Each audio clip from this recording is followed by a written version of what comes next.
स्वागतं सर्वेषां गायत्री विद्या मंदिर उच्च माध्यमिक विद्यालय सांचौर नगरे। हम नवमी कक्षा का चतुर्थ पाठ कल्पतरुः उन पाठ के प्रश्न उत्तर कर रहे थे। पाठ को पढ़ लिया था, कुछ प्रश्न अपन ने पहले भी किए थे, कुछ प्रश्न रह गए थे, उनको मैं इस श्रृंखला में ले रहा हूँ। पांचवा आपका प्रश्न है, पांचवा प्रश्न क्या है कि स्वस्ति तुभ्यम, आप सब के लिए, तुभ्यम मतलब तुम सब के लिए क्या है, स्वस्ति मतलब कल्याण है। स्वस्ति शब्दस्य योगे चतुर्थी विभक्ति ही भवति इत्यनेन नियमेन अत्र चतुर्थी विभक्ति ही प्रयुक्ता। एवमेव कोष्ठगतेषु पदेषु चतुर्थीं विभक्तिं प्रयुज्य रिक्त स्थानानि पूरयत। क्या कहा इसने कि स्वस्ति, जो स्वस्ति शब्द हैं उसके योग में विभक्ति कौन सी होती है, हमेशा चतुर्थी। क्यों? क्योंकि चतुर्थी विभक्ति का कारक का एक नियम आता है, नमः स्वस्ति स्वहा अलम वसट योगाश्च। वो पाणिनि का सूत्र क्या कहता है कि नमः स्वस्ति स्वा स्वदा अलम वसट योग, इनके योग में विभक्ति कौन सी होती हैं, चतुर्थी। नमः स्वस्ति स्वहा स्वदा अलम वसट योगाश्च, वो चतुर्थी विभक्ति का विधान करता है। तो जिसके पीछे स्वस्ति शब्द लगेगा समझ आना उसमें विभक्ति कौन सी होगी, उसमें चतुर्थी विभक्ति होगी। तो यहाँ पर नीचे लिखा है कि स्वस्ति राजा, राजा के लिए आप क्या कर रहे हो, स्वस्ति मतलब राजा के लिए कल्याण है। तो राजा का चतुर्थी का एक वचन क्या बनता है, राज्ञ बनता है। क्या बनता है, राज्ञ बनता है। अगला है प्रजा, प्रजा के लिए आप कल्याण करोगे तो प्रजा का क्या बन जाएगा, प्रजाभ्य। अगर किसी छात्र के लिए आप कल्याण करोगे तो छात्र का चतुर्थी में क्या बनेगा, जैसे राम का बनता है रामाय, तो छात्र का क्या बन जाएगा, छात्राय। उसी प्रकार सर्वजन है, सभी जन के लिए, राम का बनता बहुवचन रामेभ्य, तो सर्व का बन जाएगा सर्वजन भ्य, अर्थात सभी लोगों के लिए क्या है, कल्याण है। मतलब जहाँ जहाँ स्वस्ति नमः स्वदा अलम वसट इन शब्दों का प्रयोग करोगे वहाँ पर हमेशा चतुर्थी विभक्ति का प्रयोग होता है।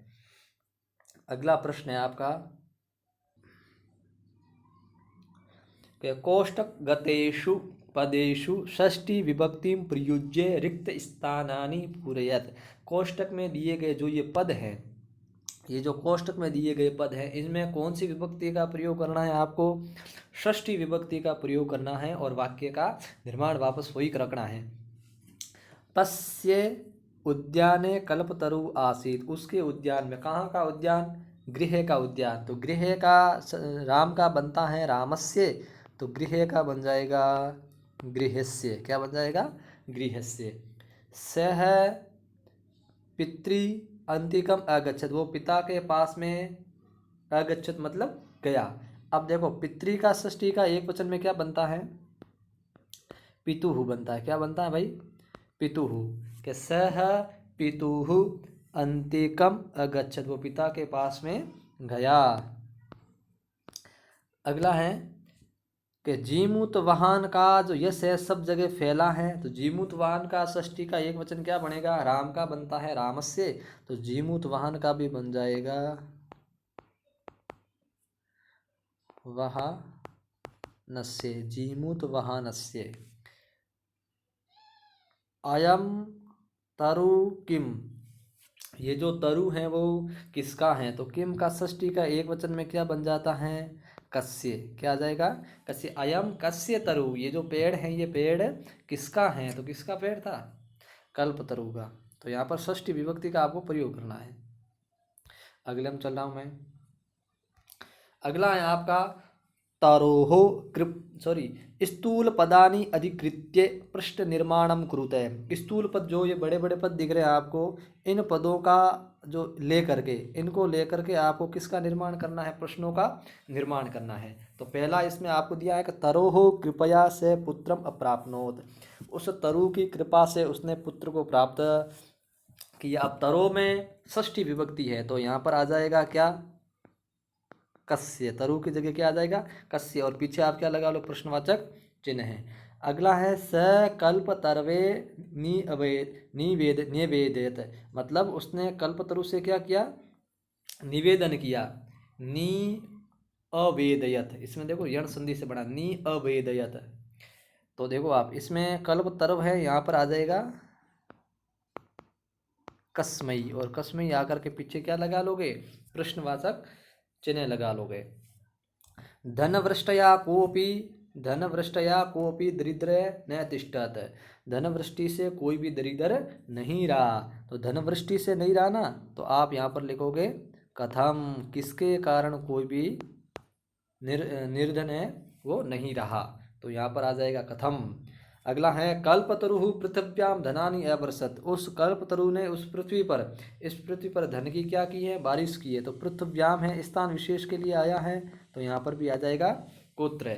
कल्पतरु कुत्र धनानि अवर्षत, कल्पतरु ने कहाँ पर वर्षा की।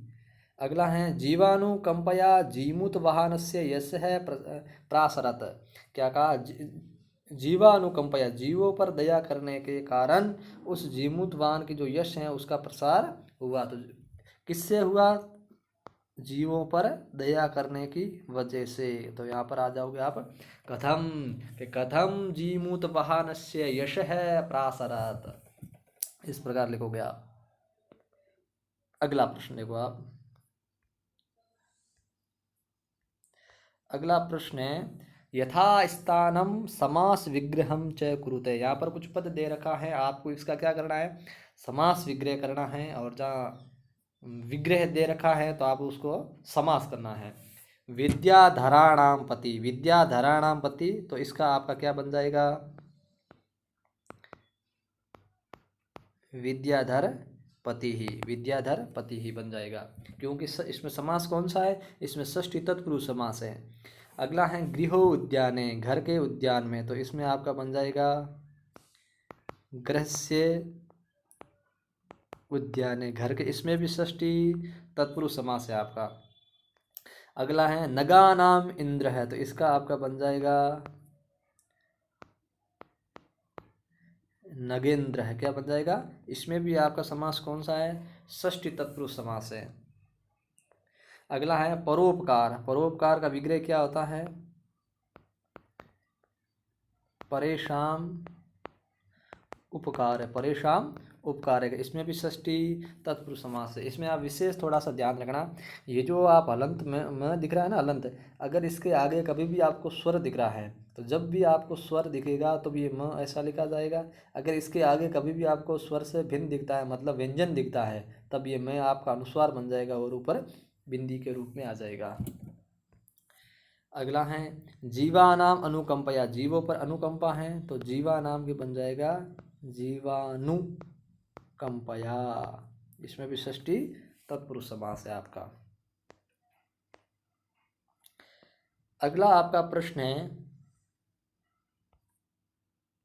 क्या, कि उदाहरणम अनुसृत्य मतुप, मत और वत, ये मतुप में सेंस रहते हैं, ये दो आपको दिख रहे हैं ना, ये मतुप में से ही पीछे बच जाते हैं।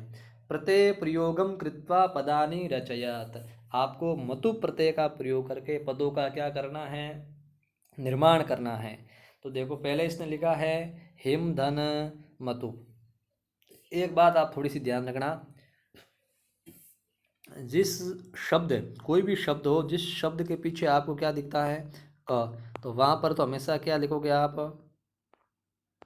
वान, क्या लिखोगे, वान, है ना। और किसी के पीछे आप क्या लिखोगे, ई, उसके पीछे आप क्या लिखोगे, मान।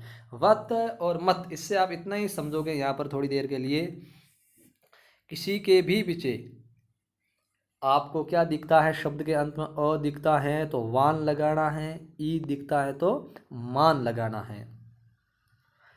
और जब आप अ के अंत दिखेगा वहाँ वान लगाओगे और ई अंत में दिखेगा वहाँ पर मान लगाओगे, तो वो आपके कौन से प्रत्यांत शब्द होंगे, मतु प्रत्यांत शब्द होंगे। दोबारा समझो आप, किसी शब्द के पीछे अ दिखता है तो मतु प्रत्यय लगाओगे तो आप उसमें क्या बना देना, वान। अगर किसी शब्द के पीछे ई दिखेगा तो मतु प्रत्यांत शब्द क्या बन जाएगा, मान। जैसे मान लो हिम है, हिम से आपने मतुप किया तो हिम, मतुप का तो क्या रहेगा, देखो हिम के अंत में अ है, तो अ है तो क्या लग जाएगा, वान।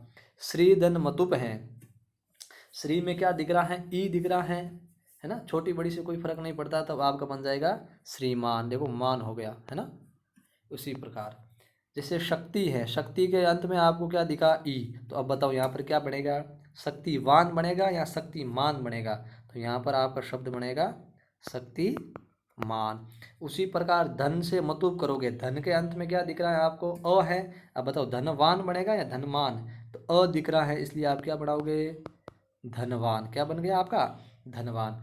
उसी प्रकार आपका बुद्धि है, बुद्धि में ई दिख रहा है, तो अब बुद्धिवान नहीं बनेगा, बल्कि क्या बनेगा, बुद्धिमान बन जाएगा। क्या बन जाएगा, बुद्धिमान। उसी प्रकार धैर्य के अंत में आपको अ दिख रहा है, तब आपका शब्द क्या बन जाएगा, धैर्यवान बन जाएगा। उसी प्रकार गुण से मतुब किया है, तो क्या बन जाएगा आपका, गुणवान बन जाएगा, गुणवान नहीं बनेगा।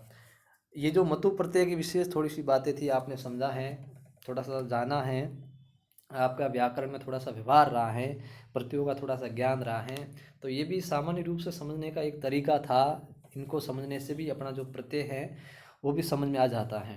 तो अगले पाठ की चर्चा है वो अपन अगले पाठ में करेंगे, अगली कक्षा में करेंगे उसकी। धन्यवाद।